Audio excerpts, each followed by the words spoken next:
ഞാൻ ശ്രീനേട്ടനെ ശരിക്കും ആദ്യം കാണുന്നത്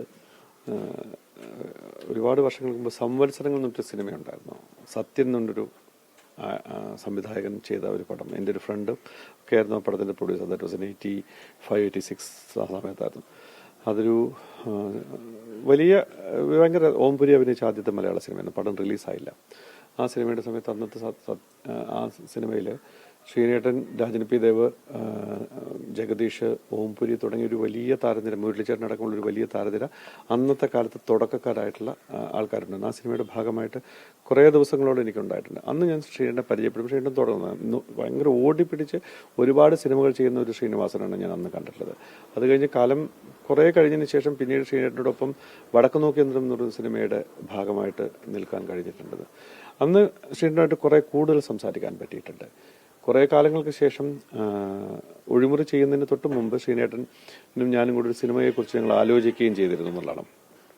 ആ സിനിമ സന്ദർഭവശാൽ നടന്നില്ല. പക്ഷേ ഞങ്ങൾ ആലോചിച്ച സിനിമ നടന്നില്ല. പക്ഷേ അതിനൊരു കാരണമാകുന്നത്, ഒഴിമുറി ചെയ്യാനുള്ള കാരണമാകുന്നത് ശ്രീനിവാസൻ എന്ന് പറയുന്ന വളരെ കൃത്യമായിട്ട് കാര്യങ്ങൾ എന്താണെന്ന് പറഞ്ഞാൽ മനസ്സിലാകുന്ന ഒരു റൈറ്റർ ആണ് എനിക്ക് തോന്നുന്നത്. കാരണം ശ്രീനേട്ടനാണ് എന്നോട് ജയമോഹൻ്റെ ഇങ്ങനൊരു കഥയുണ്ട് എന്ന് എന്നോട് പറയുന്നത്. ഞാൻ വായിച്ച കഥയായിരുന്നു. എന്നിട്ട് പോലും അത് എനിക്ക് ഓർത്തില്ല. പക്ഷെ അതിനകത്തൊരു കഥയുണ്ട് എന്ന് ആലോചിച്ച ശ്രീനിവാസൻ പിന്നീട് അതിൻ്റെ തിരക്കഥ എഴുതിയപ്പോൾ ശ്രീനേട്ടൻ അതിനകത്ത് അഭിനയിക്കാമെന്നൊക്കെ ആലോചിച്ചിരുന്നു. പക്ഷേ തിരക്കഥ എഴുതി വന്നു കഴിഞ്ഞപ്പോൾ അത് മാറി ലാലിലേക്ക് മാറുകയും ചെയ്തത്. കാരണം അതിനൊരു കാരണം ഉണ്ടെന്ന് ശ്രീനേട്ടൻ പറഞ്ഞു, എനിക്ക് ഒരിക്കലും ഇത് പറ്റുന്നൊരു സ്വഭാവമുള്ളൊരു കഥയല്ല എന്ന് പറഞ്ഞു. പക്ഷെ അതിനകത്ത് വേറൊരു രീതി, കാരണം രണ്ട് തരത്തിലാണ് ഞാൻ എപ്പോഴും പറയുന്നത്.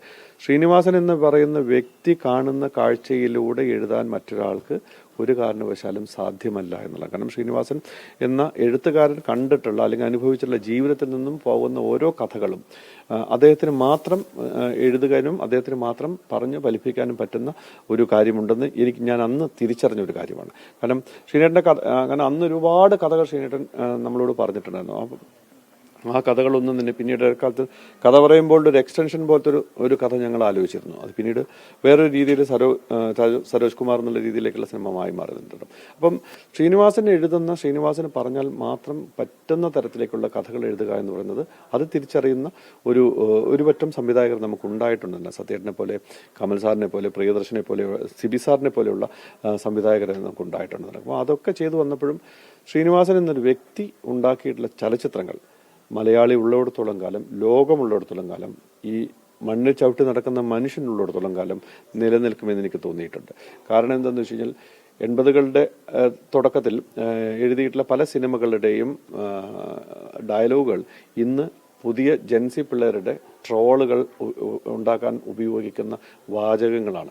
അതിനകത്തുള്ള സീനുകൾ എടുത്തുകൊണ്ടാണ് അവർ പുതിയ തരത്തിൽ ഈ ട്രോളുകൾ ഉണ്ടാക്കുന്നത്. അപ്പം അന്നത്തെ ഒരു ജനറേഷനും ഇന്നത്തെ ഒരു ജനറേഷനും ഇനി വരാനിരിക്കുന്ന ജനറേഷനും ഇത് കൃത്യമായിട്ട് മനസ്സിലാവും എന്നുള്ളത് തന്നെയാണ് ശ്രീനിവാസൻ എന്ന വ്യക്തി എഴുതിയിട്ടുള്ള ചലച്ചിത്രങ്ങൾ കൊണ്ട് നമുക്ക് കാണിച്ചു തരുന്നത്. കാരണം ഒറ്റ കാര്യമുള്ളൂ, ഞാനത് വരവേൽപ്പ് പോലെയൊക്കെയുള്ള ചില സിനിമകൾ ചെയ്തപ്പോഴൊക്കെ ശ്രീയുടെ കൂടെ ഈ അഭിനയിക്കാൻ കൂടെ ഇരുന്നപ്പോഴും ഗുരുവിൽ ഞങ്ങൾ ഒരുമിച്ച് കുറേ ദിവസം ഒരുമിച്ചുണ്ടായിരുന്നതാണ്. അപ്പം മോഹൻലാലും മുഖ്യമായിട്ട് ഇരുന്ന് സംസാരിക്കാൻ പറ്റിയ സമയങ്ങളിലൊക്കെ നമുക്ക് തോന്നിയിട്ടുള്ള കാര്യം, ശ്രീനിവാസൻ കാണുന്ന കാഴ്ച മറ്റൊരാൾക്ക് കാണാൻ പറ്റാത്ത ഒരു കാഴ്ചയാണ് എന്നുള്ളതാണ്. കാരണം അദ്ദേഹം പറയുന്ന വാചകം, കാരണം ചെറിയൊരു വസ്തുവിനെ കണ്ടാൽ പോലും പുള്ളിയുടേതായ ഒരു കാഴ്ചയുണ്ടെന്നുള്ളതാണ്.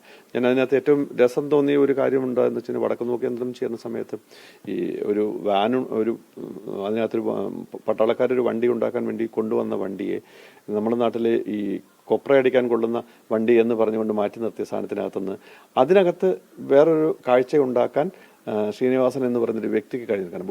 ഒരു വസ്തു കാണുമ്പോൾ അത് അങ്ങനെയും ഉപയോഗിക്കാം എന്ന് പറയുന്ന ഒരു കാഴ്ചയുണ്ടെന്ന്. അപ്പോൾ ആ കാഴ്ചകളിലേക്കെല്ലാം ശ്രീനിവാസൻ എന്ന് പറയുന്ന ആൾക്ക് സാധിച്ചിട്ടുണ്ടെന്നുള്ളതാണ്. കാരണം അതെന്തുകൊണ്ടെന്ന് വെച്ചാൽ ഞാൻ ഇപ്പോഴും എന്നും കരുതുന്നതാണ്, ശ്രീനിവാസൻ ജീവിച്ചിട്ടുള്ളത് സാധാരണ മനുഷ്യന്മാരോടൊപ്പമാണ്, മണ്ണിൽ ചവിട്ടി നടക്കുന്ന മനുഷ്യന്മാരോടൊപ്പമാണ്. അവരുടെ കഥകൾ പറയാനും അത് എഴുതാനും അത് സിനിമയാക്കി മാറ്റാനും ശ്രീനിവാസനെ പോലെ ഒരു വ്യക്തിക്ക് മാത്രം കഴിയുന്നൊരു കാഴ്ചയാണ്. അത് ഒരു സാധാരണ ഇപ്പോൾ പറയുക എല്ലാ എഴുത്തുകാർക്കും എല്ലാ കാര്യങ്ങളും ചെയ്യാൻ പറ്റുമെന്ന് എനിക്ക് തോന്നുന്നില്ല. പക്ഷെ ഓരോ എഴുത്തുകാരനും നിന്നും വേറിട്ട് നിൽക്കുന്നത്, അയാളുടെ മൗലികമായിട്ട് അയാൾ മാറി നിൽക്കുന്നത് അയാൾ കാണുന്ന കാഴ്ചകൾ തന്നെയാണ്, അയാളുടെ അനുഭവങ്ങൾ തന്നെയാണ്. അത് ശ്രീനിവാസൻ എന്ന വ്യക്തിക്കുണ്ട്. അതുകൊണ്ട് തന്നെ ശ്രീനിവാസൻ എന്ന ചലച്ചിത്രകാരൻ മനുഷ്യനുള്ളിടത്തോളം കാലം നിലനിൽക്കുമെന്ന് കരുതാനാണ് എനിക്ക് ഇഷ്ടം. കാരണം ഭൗതികമായിട്ട് അദ്ദേഹത്തിൻ്റെ ശരീരം ഇല്ലാതാകാം, പക്ഷെ അദ്ദേഹം പറഞ്ഞു വെച്ച വാക്കുകളും പറഞ്ഞ വാചകങ്ങളും ചെയ്ത സിനിമകളുമെല്ലാം ലോകമുള്ളിടത്തോളം കാലം നിലനിൽക്കുമെന്ന്. മനുഷ്യനുള്ളിടത്തോളം കാലം നിലനിൽക്കും. മനുഷ്യന്റെ ജീവിതമാണ് അദ്ദേഹം പറഞ്ഞിട്ടുള്ളത്. ലോകത്തെവിടെയായാലും ഏത് സമയത്തും 24 വാർത്തകളും ഓഗ്മെന്റഡ് റിയാലിറ്റി പാക്കേജുകളും എക്സ്പ്ലെയിനറുകളും വിശദമായി കാണാൻ ഞങ്ങളുടെ യൂട്യൂബ് ചാനൽ നിങ്ങൾക്ക് സബ്സ്ക്രൈബ് ചെയ്യാം.